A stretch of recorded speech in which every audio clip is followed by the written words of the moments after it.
Furious 7, the 7th installment of the Fast and Furious franchise. And we got James Wan taking over from Justin Lin as directing this next installment. Now, this next installment follows up from Furious 6 or Fast 6, where you got the brother of Owen Shaw taking revenge on Dominic's team.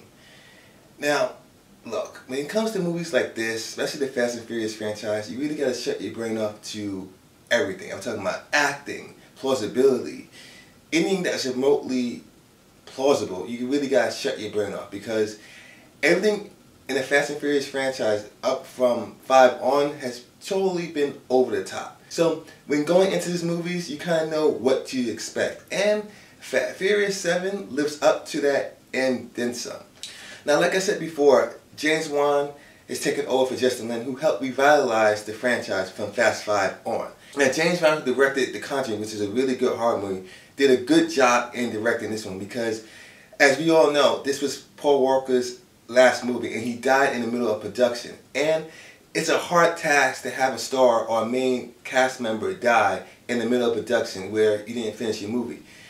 And honestly, for what he did with the circumstances he had, he did a good job of working around that particular incident.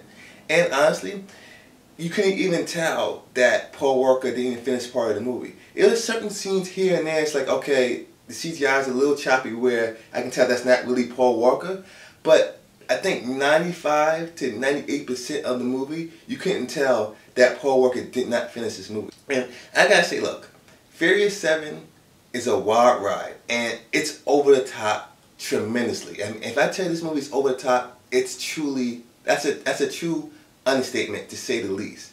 And going into these movies, you're kind of used to that, so you kind of shut your brain off to that a lot, because, like, okay, it's plausible and an implausible movie, if that makes any sense, because you're kind of grown accustomed to the over-the-topness in this movie. And you know what? The over-the-topness that they do have in this movie is just crazy, crazy good. And I don't want to say it's shocking, because it's not, but James Wan did a good job of directing some of the action set pieces. And I gotta say, some of the action set pieces in this movie was like, wow. And this is a guy coming from a horror background, and it shows that he can be versatile from horror going to an action movie. And you know, he did a good job in doing that. And like I said before, this is Paul Walker's last movie they actually did do. And James Wan did a good job of sending Paul Walker off in style. And I think it's a great, perfect, not even great, I think it was a perfect send-off the way he ended it, his character storyline. And you couldn't do it any better. Furious 7, look, it may not be the best in the franchise, but it's a solid piece added to the franchise as well, because Furious 7 is an entertaining popcorn action flick, to say the least. And if you're used to the Fast movies being like this, you'll definitely have a heck of a good time watching it. And the one thing I like about this particular movie, as well, as the fact that even though it was Paul Walker's last movie, it didn't feel that way, because, like I said before, you couldn't tell that this was Paul Walker's last movie. And they didn't promote him that much where you say, oh, this is Paul Walker's last movie. It didn't force it down your throat and make it overly sentimental. But the way they did it was nice. The way they did it was perfectly set. And I gotta say, props to James Wan, and props to the studio as well to not over market it and not oversaturate it with the sentimental value of Paul Walker, even though you could have gone down that route. And the only major flaw I have with this movie is the fact that I think Jason Statham could have been used a lot more better. I mean, because he's a good action star. I mean, he's come from movies like The Transporter.